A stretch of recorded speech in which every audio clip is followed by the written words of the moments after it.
My name again is Emily Truong. I call myself modern day hippie, visual and performance artist for mental health awareness. I wear many hats. I can sing, I can dance, I can play the piano, I can MC, I can produce events. I am also an award-winning speaker for suicide prevention.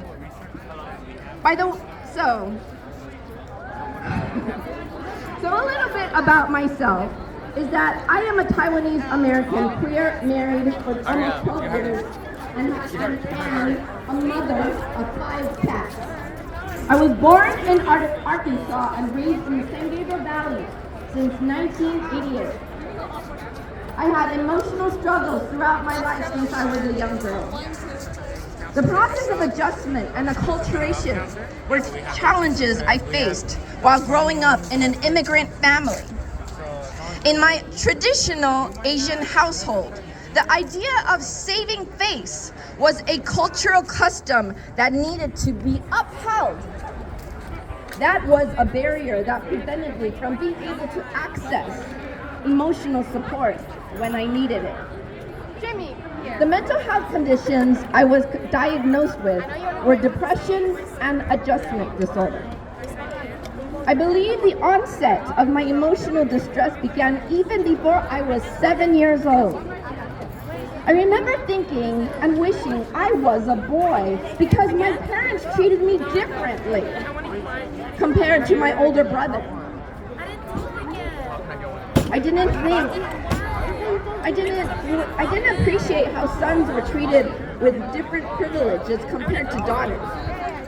It was as if my parents took more pride in having a son than having daughters. I didn't understand why they treated us differently. I did not have the vocabulary nor the communication skills to share with my parents how I truly felt inside. For the most part, or most of my life, I kept most of my emotions to myself, not allowing my family to know what I was feeling. By the way, who has seen the Disney cartoon Inside Out? Yeah? Okay, we got 2 hands. Who else has seen Inside Out, the movie? 3 hands. The best movie Anyone ever. else? Come on, Inside Out. Okay. Well, if you haven't seen that Disney movie yet, it's a great movie to talk about emotion, our feelings, right? Okay. Well, when I watched that movie, I felt Disney had written a movie about my childhood.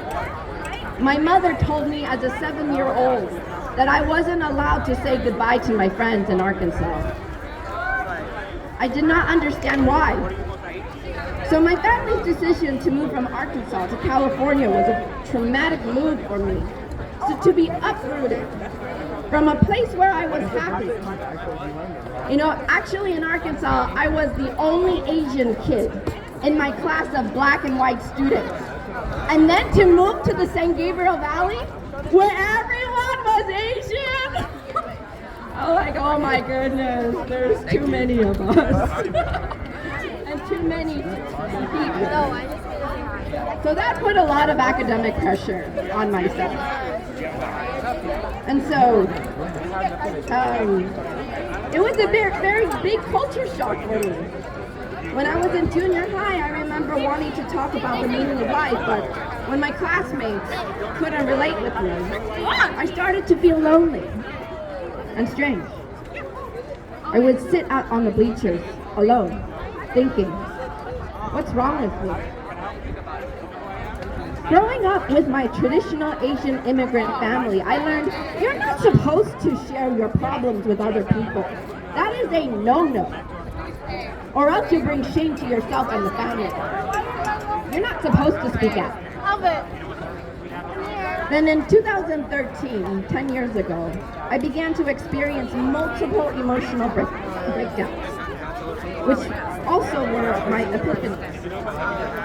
These breakdowns brought me to a mindset where I was sick and tired of being sick and tired.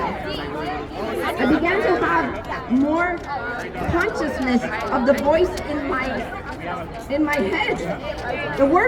My inner worst critic. Me, my own worst enemy. And my own worst enemy would say lies to myself, saying, "You're stupid, you're slow, you're not worthy." But I realized that those were all lies I said to myself.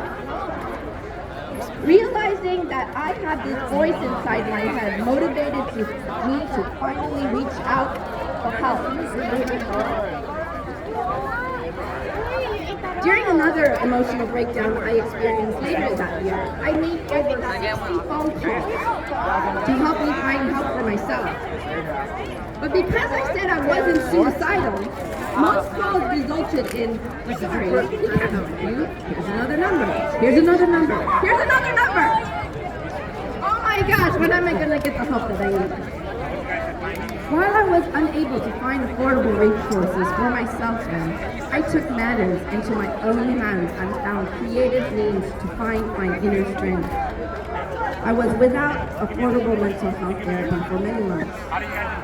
Despite this situation, I trained myself to think about my abilities instead of disabilities.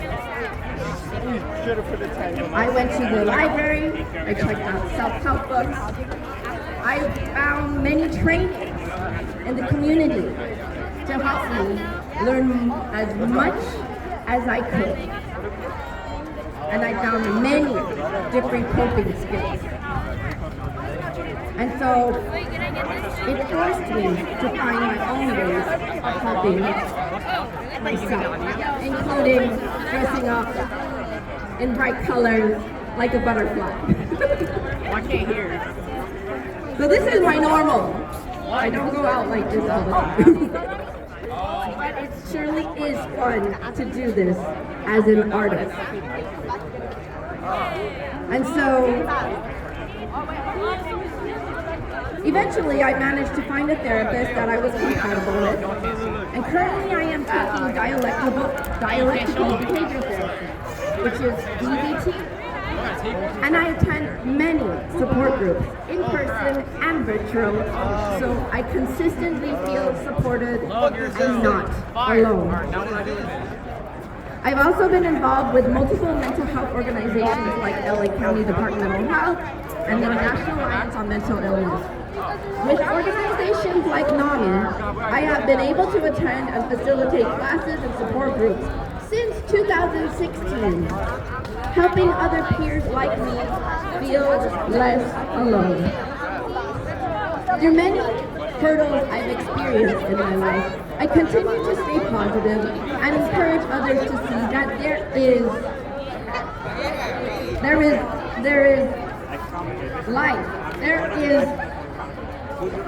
there is meaning in life's struggles, despite having a mental health diagnosis. I try to keep my mind focused on the positive things in my life so they keep me happy. So I don't remain in the mindset of victim mentality. And also being able to advocate for mental health every day on any level makes me happy. Because I know I'm doing this for everyone. I'm doing this for each mind. I'm doing this for each life. All I want to do is just share that message of encouragement and hope with you all. In my video where I share my story with the California mental health movement called Each Mind Matters in 2014, I end my video saying, take that fear, the fear of self-consciousness. And when you are happy, just being who you are, wow, you realize how amazing you can be. And so, my life still encompasses that very statement even today, 9 years later. Because every time I let go of one of my fears, I overcome another barrier I never thought I could ever accomplish. Many years ago, I actually auditioned for American Idol, but I didn't get very far. I also pushed myself and did like a local beauty pageant in 2009, just to try it, to dare myself. And sometimes when you dare yourself, wow, after you overcome that hurdle and whatever project you decided to get yourself to face, you can't help but not be proud of yourself afterwards, right? Because even though you may not have won, maybe get that A+, you still need to endorse yourself for the effort, not just for the performance. So pat your friend on your back and always applaud yourself for every effort you make in your life. Goals are never accomplished until you at least try, make mistakes, make even more mistakes, and know that you can change the tasks you thought were impossible to possible. And you have never been alone in all of the life challenges you have faced from day to day. So here's a spoken word that I will leave you with. And it's called, "We are all works in progress." I wrote this in 2009. I hope you feel encouraged by these words. Know how to help yourself before you can truly help anyone else. Set an example for others if you know how. However, I know this is a constant lifelong learning process, so you don't have to be perfect, because we are all works in progress. There are lessons to be learned in everything that we face from day to day. Without these lessons, we don't challenge ourselves to be better than who we already are. So work on being the best person you can be. See your true potential in life. Know that you don't have to have all the answers right now. It takes time to find the answers to life. So just chill and relax from time to time. Take a moment to breathe.